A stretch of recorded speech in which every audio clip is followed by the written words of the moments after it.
Hello, everyone. I hope you will support the discussion in the comments and tell me what you would do if you found yourself in the situations I am going to talk about today. I was sitting on my porch one evening, watching the last light of the day settle across my backyard, when I noticed Jim peeking over our fence. Jim was my neighbor of 5 years, a retired corporate guy in his early 60s with a penchant for giving unsolicited advice on everything from lawn care to gutter maintenance. He'd made it clear he wasn't a fan of my house's design. Too old-fashioned, too boxy, he'd said, but I didn't think much of it. Everyone's got their preferences. My house was sturdy, a bit outdated, sure, but it was home. I'd been fixing it up here and there, but to Jim, my modest remodels weren't cutting it. He'd gone so far as to tell me I should have just torn the whole thing down and started fresh. Not exactly what you want to hear about a place you've poured your sweat and savings into, but I let it slide. One day I returned from work to find something that made my stomach drop. My sidewall, the one closest to Jim's property line, was partially gone. Not just damaged, gone. Chunks of my wall lay scattered in the yard,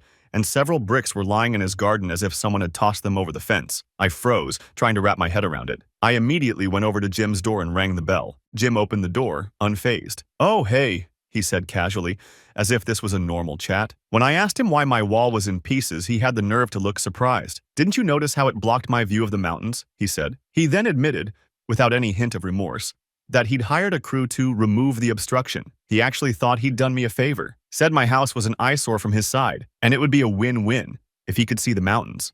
I told him there was no way he could do that and tried to explain that he couldn't just take down part of someone's home. He just shrugged. "Should have thought about that when you bought the place," he muttered. I decided to keep my cool and went back inside to call my lawyer. I laid out the details, from Jim's ongoing complaints to his latest improvement to my property. My lawyer was silent for a moment, and then he suggested I look into the exact cost of repairs, emphasizing that I shouldn't cut any corners on the estimate. The next day, I hired a contractor to assess the damage. They tallied up everything from the bricks to the labor, adding up the total replacement to just under $40,000. Jim's stunt was going to be expensive, but as I thought more about the countless issues he'd caused, I decided I wasn't about to just fix it up and call it a day. After some thorough research, my lawyer discovered that Jim's little renovation had a few legal ramifications he might not have considered. Not only was he liable for the cost of repairs, but under our state's property laws, he could be on the hook for punitive damages due to trespass and property damage. I filed a lawsuit against Jim for $340,000. The court process took several months,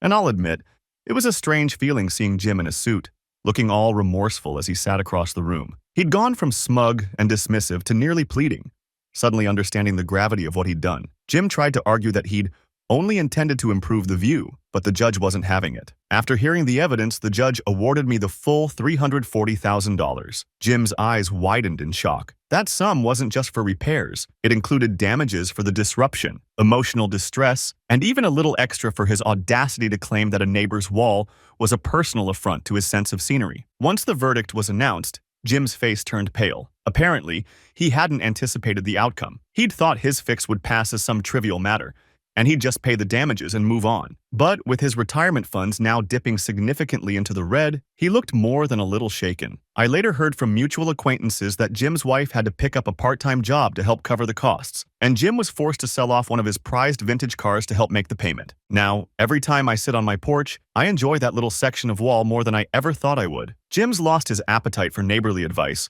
barely waving in my direction anymore. And though the whole ordeal was a nightmare, I can't say I'm not a bit satisfied that the view from my porch is now as sweet as ever, especially knowing that Jim had to pay for every brick. Before the next story, I would like to ask you to like this video and subscribe to my channel. Let's move on to the next story. My friend once told me a story about her father that I've always found fascinating and a bit inspiring. Her dad, a seasoned mechanical engineer, had been with the same company for years. By the time this story takes place, around 2003, he was around 55 and had accumulated a wealth of experience that made him nearly irreplaceable. His skills were so specialized that replicating them would be a daunting task for any company. If his employer ever tried to replace him, they'd have to invest a fortune and pull together experts from multiple firms across different countries just to match his expertise. The man was as essential as they come. Now, to understand what happened, it's essential to grasp a bit about Sweden's employment laws. Unlike in the United States, Sweden doesn't have at-will employment, so once someone passes the initial 6-month probationary period,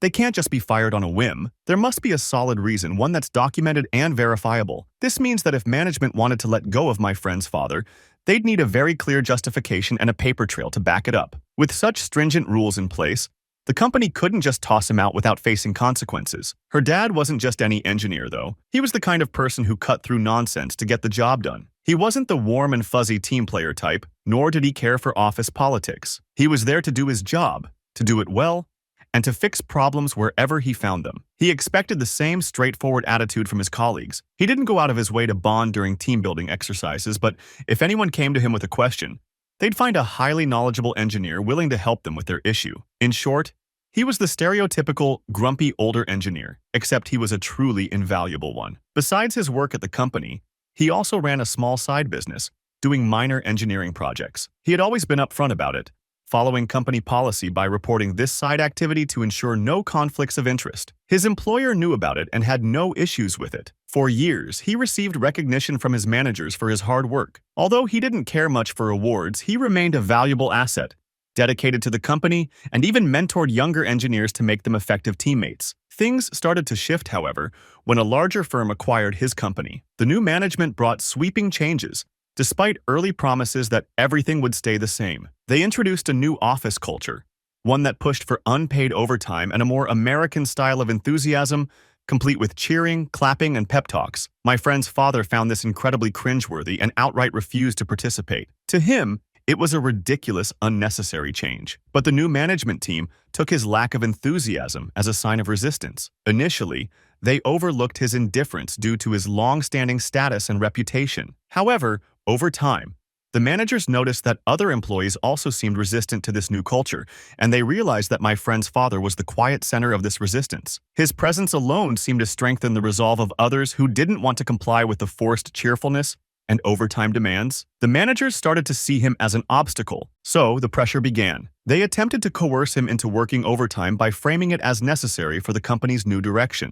He calmly explained that his projects were on schedule, and if there truly was an emergency requiring overtime, they'd need to take it up with the union. Swedish labor laws, as well as the company's contract with the union, stated that overtime could only be demanded in emergencies, and even then, only if the union agreed. The management team was frustrated with his steadfast adherence to the rules, but they didn't stop there. They tried pushing him to join in on the cheering and clapping sessions. These mandatory events were supposed to foster unity and improve morale, but to him, they felt childish and pointless. So, while he attended these sessions as required, he never showed any enthusiasm. In fact, he went along so half-heartedly that the whole exercise became awkward, and people began laughing at the entire spectacle. His lack of participation only highlighted the absurdity of the whole situation. As time went on, his relationship with management grew more strained. He could feel the tension building and knew things would come to a head eventually. However, being an experienced engineer, he was prepared for anything they might throw his way. Despite the growing hostility from the new management team,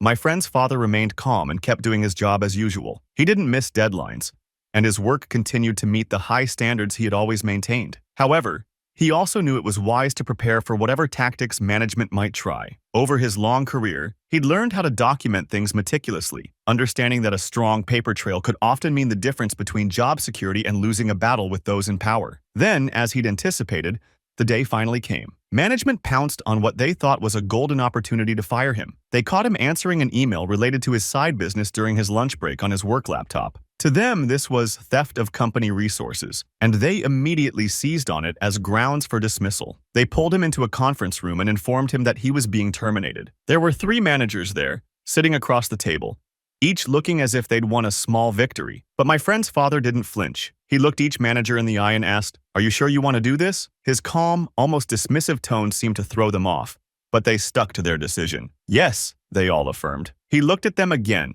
this time with a piercing gaze, and repeated, "Are you really sure you want to do this?" Again, they confirmed their decision, convinced that they'd found a justifiable reason to remove this troublesome employee. With that, they escorted him to his desk, where he left his company phone, badge, and laptop. Security walked him out of the building, and that was that, or so the managers thought. The moment he stepped out of the building, he picked up his personal phone and made his first call to his union representative. He explained the situation, and the union rep didn't waste any time canceling the termination, declaring that there was no legitimate cause for firing him. This meant the case would go to Sweden's labor board for arbitration. Not only that, but he had company policies on his side. The company had an official IT policy that allowed employees to use work devices for personal matters, including side business activities, as long as they were on a break and followed the company's IT security protocols. He had, in fact, been on a lunch break when he sent that email, and the company was fully aware of his side business since he'd disclosed it years earlier. To make matters even clearer, he promptly sent the union representative both the IT policy document and his formal disclosure of his side business, which his former manager had signed off on. With his union's support firmly in place, he made his next call to his lawyer. For years, he had been lending the company use of 2 patents he personally held. These weren't highly profitable patents, but they were integral to some of the custom solutions he had designed for his employer. He had allowed the company to use them in exchange for a slightly higher salary, a detail carefully documented in his employment contract. His lawyer immediately sent a cease and desist order to the company, notifying them that they were no longer authorized to use these patents without his explicit permission. Now, with his bases covered, he decided to take a well-deserved break. He had been saving money over the years and was in a comfortable enough position that he didn't need to rush back to work. He had a few projects lined up through his side business, so he focused on those and even considered retiring altogether. But that didn't mean he lacked options. In fact, within a week of his firing, he received 2 job offers from competitors who had been hoping to recruit him for some time. Hearing that he was available, they reached out almost immediately. He politely declined their full-time offers but was open to consulting for them through his side business. Eager to have access to his expertise, they agreed, and he began consulting at twice the hourly rate he'd made at his previous job. Meanwhile, things back at his former company were spiraling. His absence created immediate issues. The projects he had been managing were complex, and few people in the company had the skills or knowledge to pick up where he'd left off. Soon, former colleagues started calling him, desperate for guidance on how to proceed. He answered each call politely but firmly, telling them he could no longer assist because he was no longer an employee. He suggested they reach out to management for any necessary information, as he had left all relevant documentation with them before he was escorted out. Even clients who had been working with him directly began to notice his absence. They started calling his private number to ask about project updates, which puzzled him, as his personal number wasn't publicly listed. It seemed his former colleagues or managers had gone to some lengths to track down his contact information. He gave them the same response he'd given his colleagues, explaining that he was no longer employed by the company and couldn't assist them further. The chaos in the office continued for about 2 weeks, with people scrambling to cover the gaps left by his departure. Eventually, one of the managers called him directly, hoping for some guidance. Once again, he politely declined, sticking to his decision to separate himself from their operations. The manager grew frustrated, even angry, and started raising his voice. But my friend's father calmly responded, "I'm sorry, you must have mistaken me for someone who works for you." Then he hung up. Over the next week, calls from his former employer kept coming in, first from colleagues and managers, then eventually from HR. They seemed desperate to get him back, though they danced around it, framing the discussions as inquiries for guidance and collaboration. Finally, HR directly stated that his firing had been a mistake, a hasty decision they were now eager to correct. They offered him his old job back, promising that everything would return to normal. But he remained unmoved. Politely but firmly, he declined their offer, explaining that he would wait for the labor board's decision on the matter. He had no interest in returning to an environment where he was undervalued and, frankly, harassed. Still, he was more than willing to offer his expertise as a consultant, at 6 times his previous hourly rate, of course, once administrative costs and taxes were included. The company balked at his proposal, and for the next few days they went back and forth, attempting to negotiate the fee down to something more manageable. But he held his ground, aware that he held the upper hand. After all, they were now facing delays, disgruntled clients, and projects that were at a standstill without his expertise. Realizing they were out of options, they reluctantly accepted his terms. And just like that, he found himself back at his former desk, but on his own terms. This time, he wasn't technically an employee.